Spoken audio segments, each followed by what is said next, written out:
everyone. This video is a little bit more, I guess, emotional would be a good way to put it. How would you put it? Like, I don't know how to start this. Like, there's no good way to start this video, honestly. Did you hear that? Mm-hmm. So, know where you're going with it, so. This, you guys have seen him, this handsome man before. This is my husband, Chris. And I wanted him to join me in this video where we kind of talk about what happened from the point that we found out that we lost our baby, kind of up until now, and how we're doing, kind of a thing. Today is February 3rd. I don't know when I'm going to post this because I don't necessarily know if I'm ready for the world to see all of this. But I needed to get this out as kind of like a therapeutic process for me, and so we're gonna sit here and film this. So we'll start with the day that we found out that our little baby had passed away.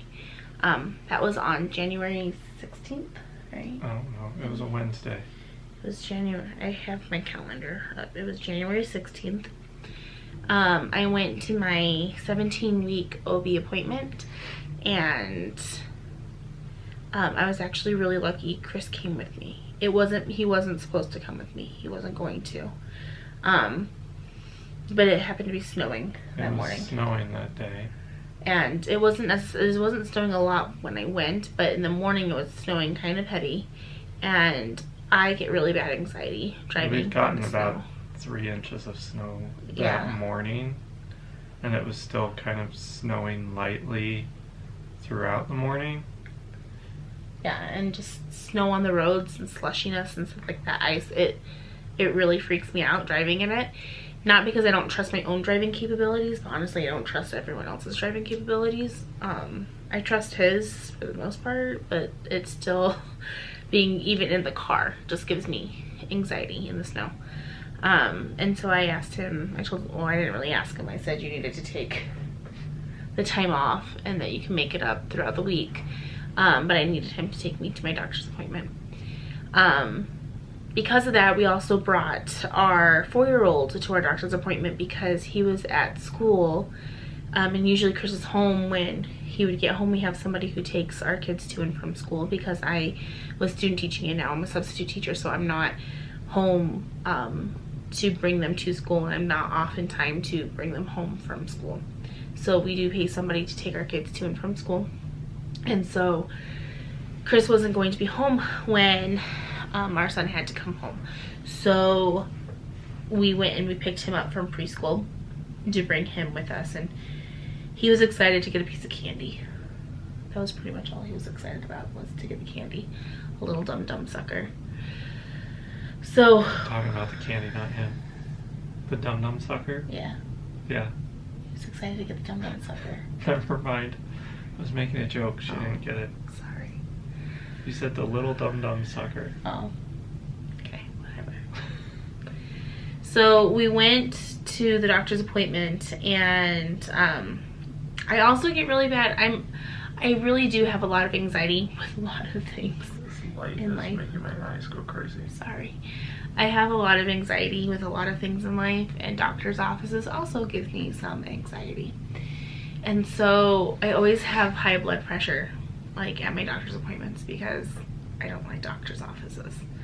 And so I went, they took my blood pressure, they brought me back to the room, and they pulled out a Doppler to try to find the heartbeat.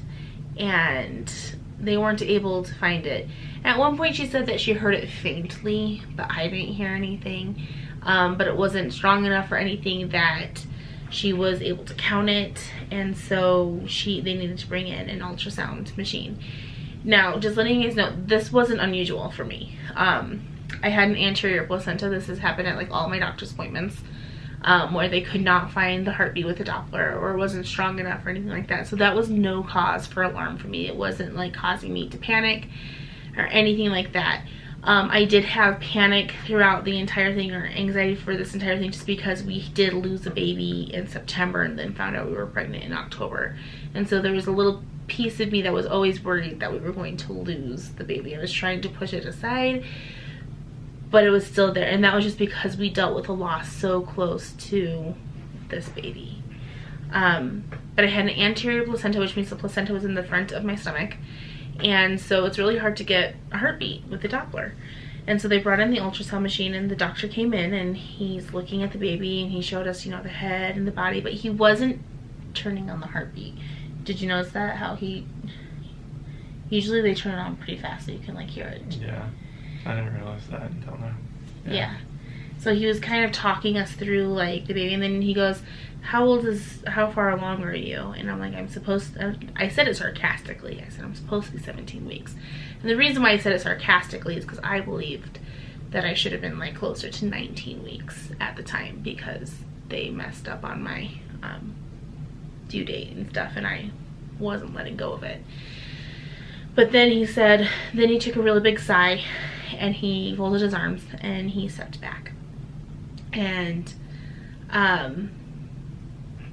he said that he couldn't find a heartbeat, and my heart just sank. And then he said that he also checked to see blood flow, and there was no blood flow to the baby. And at this point, I remember just laying on the bed with my eyes. I covered my eyes, and I was devastated. I remember him saying that the baby only measured 13 weeks, and that means that the baby passed away pretty close after my previous OB appointment. So I had been walking around like I felt like a walking tomb at this point, knowing that I was like a walking tomb for at least 4 weeks, and that was also devastating. But then he started talking, and this is where Chris can probably fill in you guys in a little bit more than I can. I kind of tuned everything out at that point after he told us. Like, I was just devastated and in shock. I think Chris had it together a little more than I did. I think he was in shock as well, but I think he had it together. So what else did the doctor say at that appointment? Do you remember? About that part? Yeah, just about. That was pretty much all I remember. So he was just saying that they couldn't detect any blood flow to the baby, and there wasn't showing any like blood flow around it, and that was pretty much it. And then they gave me options, and I remember the options. One of them was they wanted me to wait 2 weeks longer to see if I would pass the baby on my own. At this point, though, like I said, I had been a walking tomb for 4 weeks, and so I didn't see how my body was going to do that on its own, because it hadn't for 4 weeks. Another option was to take some medication to help pass the baby. There was another option. It's starting to give me a headache. Sorry.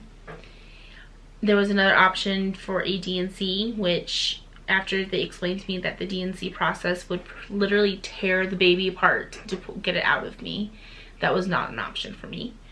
And then the one option that they should have offered first was their last option, and they did not want to do this, was to admit me into the hospital, induce labor, and have me give birth to a stillborn in the hospital. But he didn't want to do that because there would be crying babies around me, and that would get me really emotional. But honestly, that's what they should have done. Yeah. That was and when you hear what happened, that's what they should have done. And I'm really kind of mad and upset that they didn't do that, because it put me through so much more trauma than what was needed for me. I told them I didn't know what I wanted to do or anything like that, and that I would let them know.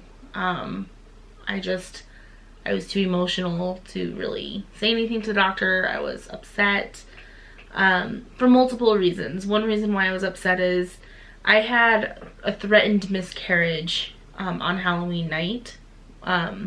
So a few weeks after I found out that I was pregnant, where I started spotting, and so I ended up going to the ER, and they did an ultrasound and stuff like that there, and it was a threatened miscarriage then. And flat out, I'm gonna tell you guys, I was angry with God. Like, why couldn't I have just lost the baby then? It still would have been really hard, but it was even harder at this point for me because I was so far along.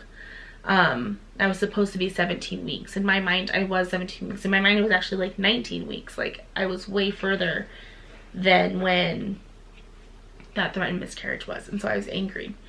After we left the doctor's office, we got into the car and I called my dad, my sister, and my two sisters. Two of my sisters. I called them. And the way that I broke it to them was I just told them that my mom had another baby to take care of until I could see the baby again. Because my mom passed away 5 years ago. Maybe a little more than 5 years ago.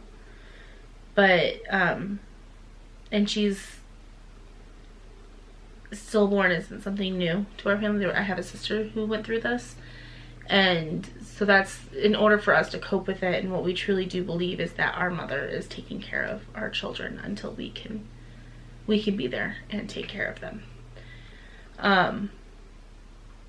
So we drove home and Chris and I talked, kind of. Yeah. I cried and we talked. Well, mostly what I was trying to figure out, and we didn't want to sit there and discuss it while we were waiting to tell the doctor, was I didn't want her to have to either take off work and wait to see if her body was going to naturally reject the baby, or to still be working and be in the middle of the day and all of a sudden start bleeding. And I was a substitute teacher, so that would have been traumatic for students if all of a sudden I started going through that at school. And so that wasn't really an option. And so we talked about it. We felt like it wasn't going to happen on its own. Because the doctor kind of made it say that, like, okay, let's wait 2 weeks and see if, you know, you reject the baby on your own. Mm-hmm. And that doesn't happen, then we'll go to the other options. And we were kind of like, well, we don't want to wait the 2 weeks. Emotionally, I couldn't. Like, any choice that we were given, it was hard. Like I said, the D&C was not an option after they explained what would happen during the D&C. That was off the books. So it was either, and they didn't want to admit me. So he mentioned that as an option, but it really wasn't an option. They pretty much gave us options, but didn't. So I had really just two options. I could wait the 2 weeks or I could take this medication. And we decided for me to take the medication. They explained to me that the medication was just going to be a really bad menstrual cycle. It was going to give me cramps, and it was just going to act like I was going to have really heavy bleeding, and it was just going to be a really bad menstrual cycle. That was a lie. I'm going to flat out tell you, that was a lie. And kind of before I go on with what happened and everything, I want you guys to know that this does not happen with every single person. I have a history of postpartum hemorrhaging, and if this scares you at all, don't watch it, because it does get traumatic and graphic. There's no pictures or anything, but what we're going to explain, it's hard to hear. So I ended up calling the doctor to get the medication, because we also realized that if I took... Did you call them Wednesday? Or I called them Wednesday. And I explained to them, which it was hard to do this, but the following Monday was Martin Luther King Day, so there was no school that day. I wasn't going to go to work on Tuesday because I had to take my youngest to a preschool evaluation. And so I was supposed to have Saturday, Sunday, Monday, and Tuesday off. And I figured, you know, that's enough time to heal physically from what was going to happen. And I didn't have to miss any work. And I know that sounds horrible, but like we literally, our family, we're in a financial situation where I do need to work, and I needed to consider these things. So they did send the medication to our local pharmacy, and we were able to pick it up. Side note though, the day after we found out that the baby passed away, our car broke down, which kind of added to everything. Like just the stress and everything. I was driving home from a substituting job and the serpentine belt slipped and a part fell off, and it just caused more stress on this whole situation, I would say, which did not help at all. So our car broke down. So on Friday, I actually had to get a ride from a friend to the pharmacy to get this medication, which that's not a ride you necessarily want to take with anyone. Like, that's kind of like, you don't want to talk about it in general, and then you get in the car with somebody and you're kind of forced to talk about it with people, and it's not, I didn't want to, and so that was hard for me as well. So Friday night, I was planning on taking the medication at 7 because it came in with 8 pills, and you were supposed to take 4 pills at one time, and then 12 hours later you were supposed to take the other 4 pills, and you take them vaginally. And so right close to around 6 o'clock or so, I went to my husband, and I was scared. I'm not gonna lie, I was terrified. I think Chris was scared too. Yeah. Scared of the unknown, not knowing really what was going to happen. I mean, we were told it was supposed to be like a menstrual cycle and just really bad cramping and stuff like that. But then he talked to a coworker, and she was shocked that they were having us do this. And yeah, I have a coworker who has had like 6 or 7 miscarriages and has had to do like 3 or 4 of them this way, or like with the options that we were given. And I had talked to her a little bit about it, and you know, she was kind of like, wow, I'm surprised that they're having you do it at home on the medication with how far along Amy was. And because I told her, I was like, well, she was measuring at 13, she's supposed to be 17. Because if she was, I think the doctor did 14. Mention if she was 14 weeks was the cutoff. Was it 14? I was the baby measuring 1 week behind the actual cutoff. Yeah. So if she was 1 more week, they wouldn't have given her the option to do it at home at all. She would have had to be in the hospital. So yeah, my coworker was kind of surprised, and she was like, well, there's going to be a lot of pain, and that's kind of pretty much all she said was, you know, be prepared to have her be in a lot of pain. Yeah, and like I said, and at this point, a lot of pain, I thought really bad cramps, because that's what our doctor said.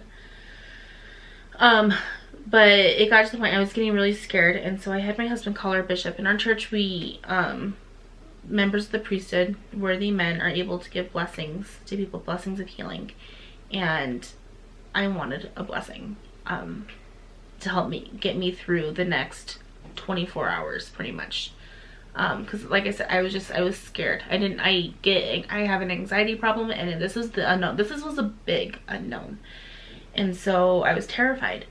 And so our bishop came over. He helped my husband give me a blessing, because you have to have 2 men to do the blessing. And after he left, it was like 7 o'clock, and so I took the medication. And we bunkered down for a long night. We put our kids to bed, and we were ready for a long night. I told Chris eventually to just go to bed, but around, I'd say 9 o'clock, I started having contractions. I'm trying to think what time I even went to bed. Close to 10, I think. Yeah, I think so. And they were doable, but they weren't cramps like they said. And I was like, this is not a cramp. This is a contraction. It would start in the belly, go all the way around, and then it would also in the back. It was like all around. It was like a huge tube, like everywhere. Usually contractions are just like in the belly. Sometimes you can have back labor, but usually they're just in the belly. And they were already kind of intense and uncomfortable at that point. But they weren't constant, I would say.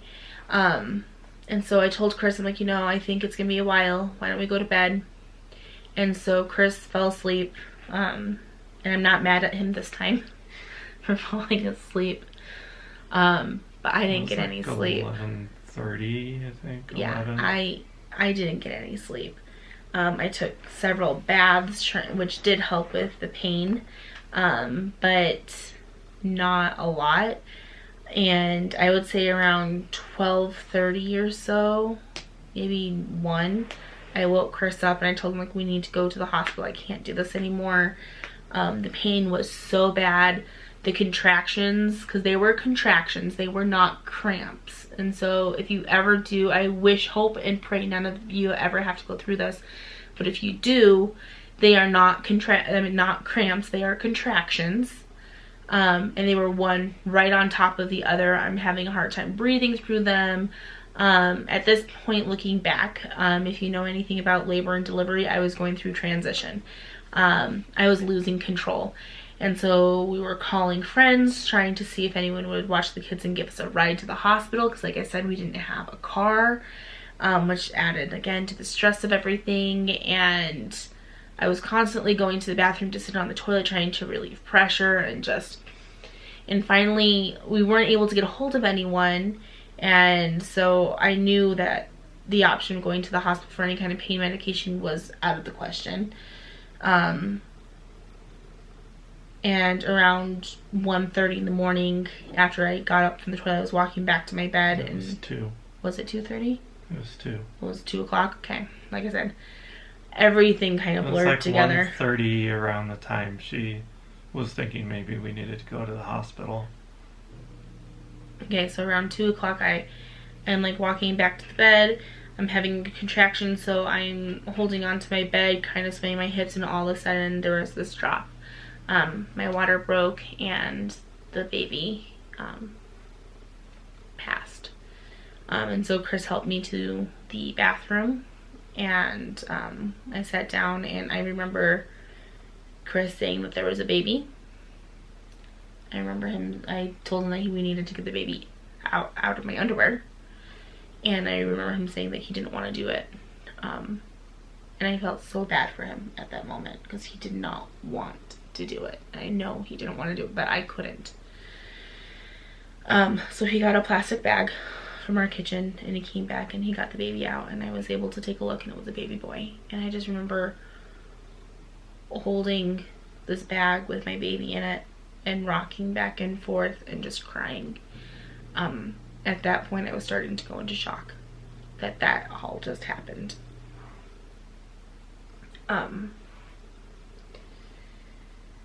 Chris helped me change some clothes, put a pad on, stuff like that. I had no idea if my placenta had come.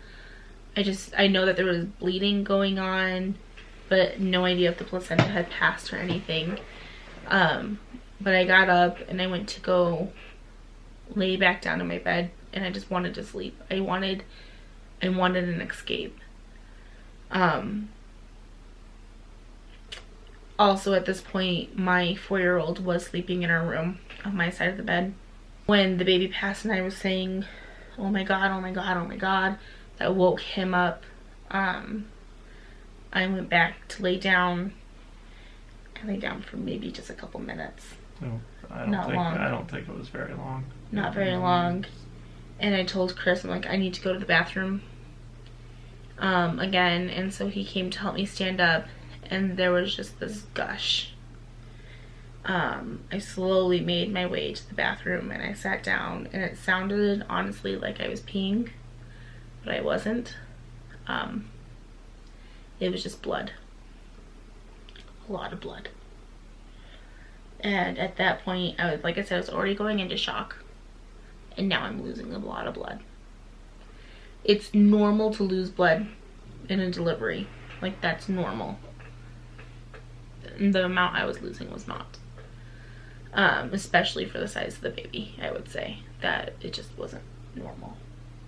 So I remember telling Chris, you need to call 911. It was like 2:30. Yeah.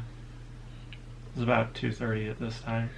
I remember having a conversation with him about calling 911. He was a little hesitant, I think, to call at first. And I was like, no, you need to call 911.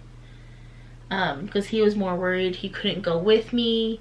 and the kids were all home, and I knew I was going to have to do this on my own. I knew I was going to have to go to the hospital on my own. And I think that's where his hesitation lied, is that he knew he wouldn't be able to go with me. But he did call 911, and I'm so thankful he did. Like I said, just there's a lot of blood. And then I remember he was talking to the people. I don't know how long it took for the ambulance to get there, and all of a sudden the room just started swirling and my head just felt really foggy and I passed out. And this is where Chris is gonna have to take over a lot, and when the ambulance got there and stuff, because I honestly don't remember very much from this point. So I'm gonna let you take over what happened. Okay. So yeah, about 2:30, I think, around then, I called 911. I was talking to the 911 operator and kind of telling her what had gone on, and she was talking me through things. Kind of at this point, Amy was she had this very distant look in her eyes, and every time I asked her a question, it wasn't like she was directly answering it to me. Like, it was like she was staring through me, and she wasn't like completely present. I guess that's like in the moment. Like, she was very distant, and that's when I got really concerned that something was really wrong.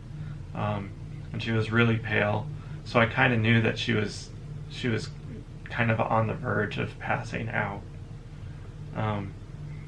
So I was trying to keep her just kind of like focused on me and answering questions, kind of staying alert, but she was still had this very like distant look in her face and was really pale. And I was talking to the 911 operator, and the 911 operator was just, kind of being like, okay, just, keep talking to her. We have the paramedics on the way. And just pretty much just trying to keep her alert. And then right as the paramedics walked in the door, Amy passed out. And that's when I got really, really scared, because she didn't just kind of like pass out like someone usually does. She kind of like coughed and had like this gurgling sound that I thought she was about to throw up, and that she was choking on vomit. And that's when I got really scared, because if she choked on vomit, then she would stop breathing. And because she was passed out, that the combination, like someone passed out and trying to get them back alert. So that's when I got really scared. And the paramedics came in like right at that moment, and one of the paramedics came in and was kind of asking, okay, what's going on, which made me upset, honestly, that they were asking me what was going on, because I had just told the 911 operator the entire thing. And I was like, isn't that their job, is to tell the paramedics what's going on so they know what to do when they get there? But I guess not. So, I'm freaking out, wondering if Amy's still breathing, trying to tell the paramedics everything of what had just happened in the last, couple hours, which I had just gotten done telling the 911 operator, so I was a little bit annoyed and scared at the same time. But, I tried to get her mouth open, made sure she didn't swallow her tongue. And by that time, the paramedic was kind of like, we got her, she's okay, she's breathing, everything's okay. And like Amy said, at the same time, I'm trying to juggle everything that's going on with our 4-year-old, because he's like half awake, up and down with all this going on. So eventually I just I let the paramedics take over, because I knew they could help her and I didn't want to be in their way. So I just kind of held our 4-year-old, and they were talking to her, trying to get her more responsive. And this whole time she's still kind of sitting on the toilet, just slumped over, passed out, not really responding to anything. They were asking her questions. She wasn't talking. She said she does remember Like, she could hear everything, but she couldn't answer anybody. Like, she didn't have the strength. It's even when I heard everything was really foggy. Like, it wasn't. It was a weird feeling. I wasn't there. I remember a paramedic nudging me. I remember opening my eyes and like seeing him. I can't remember anything like what it looked like. There was at one point where she opened her eyes really briefly and then like just kind of passed out again. Like I said, and then the world started swirling again, and I remember passing out. I remember coming to again, and there was a metal bowl by my head. I remember them trying to get me up and moving, and they got me to stand up, but I couldn't move my feet. And so they literally had to like move my feet onto like this tarp thing. Yeah.